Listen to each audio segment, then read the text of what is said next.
Good morning, good morning. So here I am at overtime. Our time update is 3 a.m. in the morning.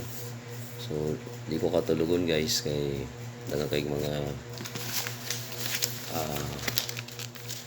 need to check mga activities sa tuang students output, particularly sa tuang grade 11 and 12 SMAO students. So flex ko lang atong mga estudyante for making their outputs very well. O lindot kayo tanawon silang activity, since part ni sila hang portfolio each grading. So expected po ang ating grade 12 ay mag-immerse po sila after first sem in 3 months from now.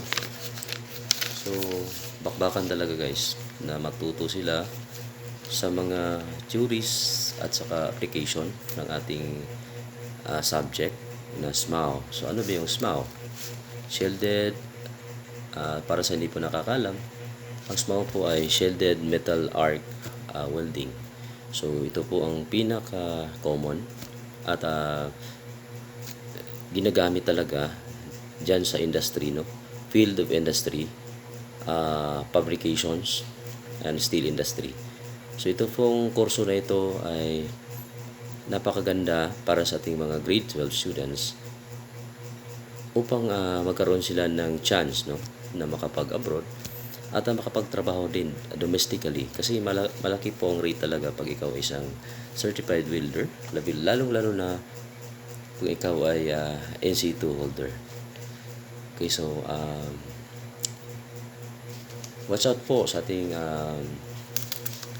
mga videos na i-download ko, yung mga activity po nila during my performance tasking, like measuring, grinding, proper cutting, then lalo na sa installation po ng kailang mga tasks, So gagawin po natin ang makakaya ng ating skills, bilang guro, bilang mentor po ng ating mga estudyante, para maibigay at maipasa po talaga yung ating kailangang ipasa na magagamit nila for the future, para sa kanilang paghahanap ng magandang track or kinabukasan.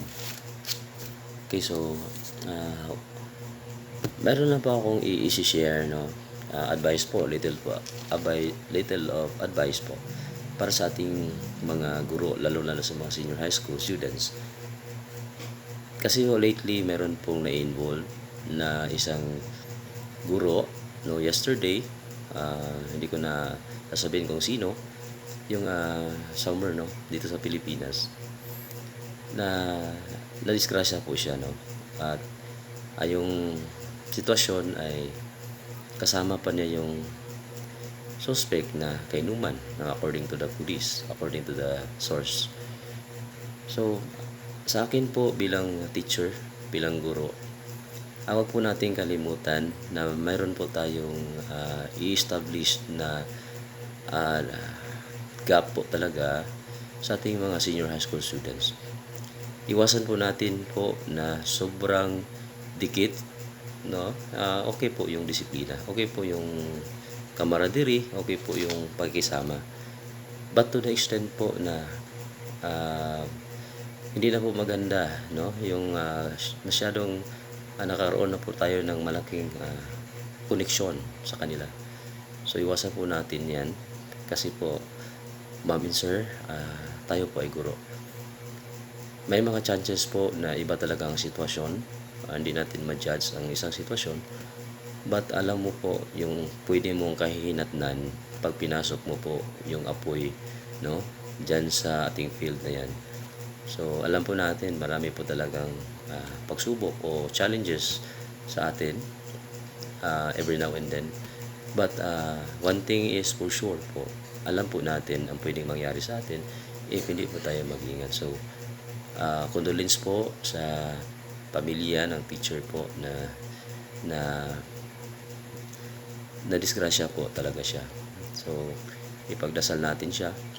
At tayo din po, ipagdasal natin sarili para magkaroon tayo ng extra protection from heaven, from God. Kasi nga, sinasabi po sa Ephesians, no? 6:13, no?